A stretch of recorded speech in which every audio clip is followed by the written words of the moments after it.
Our first speaker tonight is a lawyer.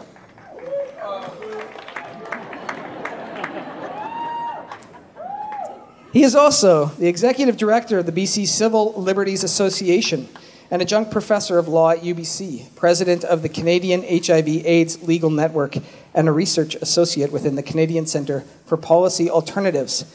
He was this year's winner of the BC Human Rights Coalition and UN Association in Canada's Renate Shearer Award for his contributions to the human rights field locally and internationally. This year, he was also selected by Lawyers Weekly magazine as one of Canada's most influential lawyers on social media. He focuses his work on reforming public policy that disproportionately impacts poor, mentally ill, homeless, addicted, and otherwise marginalized people. His reports and advocacy have contributed to major shifts in government policy related to homelessness and police accountability, including an end to the system of police self-investigation in BC, the end of invasive sexual testing by young offenders by Corrections BC, and the purchase by the province of BC of hundreds of units of privately owned low-income rental housing in Vancouver's downtown east side. Please welcome your first speaker tonight, David Eby.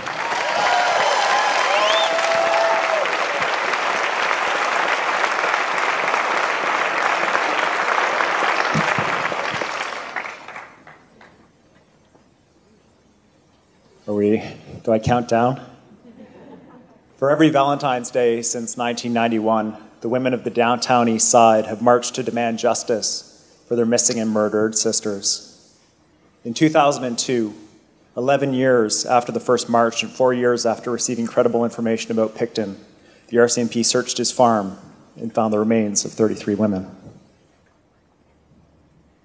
The women of the downtown east side and the whole community demanded a public inquiry into why it took so long to end the killing. This is a 6-minute briefing on what has happened since then. A briefing on what lawyer Cameron Ward, acting for the families, calls a cover-up and a whitewash. 19 years after the first march, an inquiry was finally called, but the marchers were not satisfied for 3 reasons. First, the terms of reference did not ask why these murdered women were survival sex workers. There would be no witnesses about housing, drug addiction, exiting the sex trade, or harm reduction. Second, the government appointed Wally Opal the commissioner.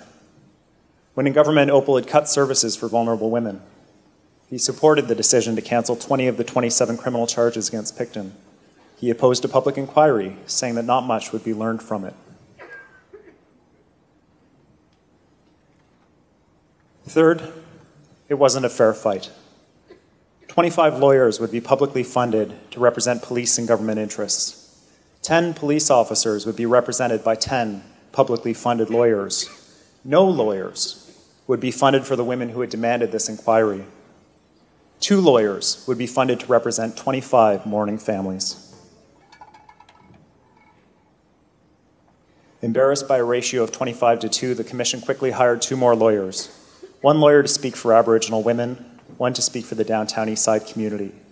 While both are good lawyers, the commission did not give either of them any actual clients from either of these communities. The Native Women's Association of Canada and the Downtown East Side Women's Centre responded by filing a complaint with the United Nations and pulling out of the inquiry. The media reported that the women's groups pulled out because they weren't funded. Behind me are photos and portraits of the women whose DNA or body parts were found on the Picton farm. In setting procedural rules, the commissioner decided police and government lawyers could ask any questions they wanted. But public interest groups like the BC Civil Liberties Association, Pivot, and Amnesty International could only ask questions if the commissioner gave permission first. He called it limited standing, an efficiency measure. The decision meant that the public interest lawyers would have to give advance notice of their questions to the police and government lawyers. But the police and government lawyers would not have to give notice of their questions to the public interest lawyers. The remaining public interest groups then also pulled out. The lawyer for the downtown east side asked for vulnerable female witnesses to have their identities protected by default. The commissioner refused the proposal. If these vulnerable witnesses wanted protection, he held, they could have a lawyer apply for them to request the privilege. It was the legal equivalent of let them eat cake. The lawyers for the VPD then argued that sexual predators named in the inquiry documents should have their identities protected by default, even if they'd been criminally convicted. The commissioner agreed, granting the identity protection he had refused to survival sex workers to the people convicted of assaulting them. For example, a volunteer for the Chinatown Community Policing Office was stopped, driving the stroll by the VPD during the height of the disappearances. He was wearing his mother's nylons, but also a balaclava with the mask rolled up. In his trunk, handcuffs, duct tape, and a large butcher knife. He refused a polygraph and was not investigated further. His name is protected. Even though they are the only two publicly funded, non-police, non-government lawyers with clients, requests by the lawyers for the families have been ignored. 4 months after the families asked, the commissioner still hasn't ordered the VPD's lead investigator to produce a book she wrote about the VPD investigation, exactly the topic of the inquiry.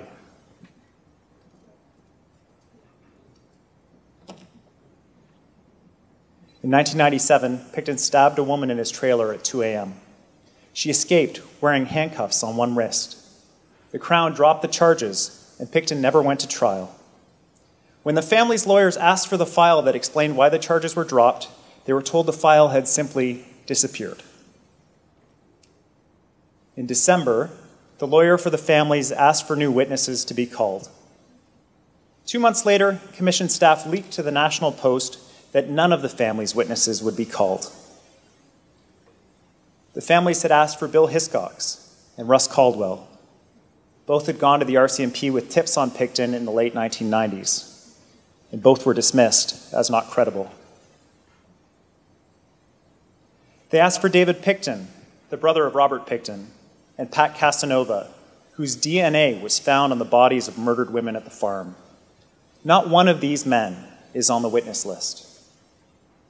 3 months on, there has still been no formal decision by the commissioner about whether or not these witnesses will be added. Issues of corruption are not being pursued. An off-duty RCMP officer who visited Picton and gave him the names of police informants and their details is not on the witness list. The RCMP officer who agreed to David Picton's request to put off an interview of his brother for 6 months is not on the witness list. Issues of organized crime are not being pursued. Anthony Terazakis worked the door at Picton's Piggy's Palace during parties that off-duty police officers attended, across the street from a Hells Angels clubhouse.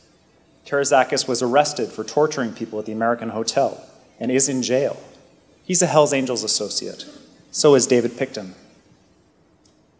When the lawyer for the downtown east side community asked a police witness if the Hells Angels' presence on the farm may have deterred women from going to the police about Picton, the commissioner stopped the lawyer and invited a lawyer for the RCMP to object. When she didn't, the commissioner then said the issue was not relevant to the inquiry. This is the last picture. It is a police composite of Jane Doe. Her remains were found on the farm. Like her, the women at risk in the future because of the failures of this inquiry have not been identified. Even if we cannot yet identify the victims, we are witnessing yet one more tragedy for these missing and murdered women and their sisters who march for them. Thank you.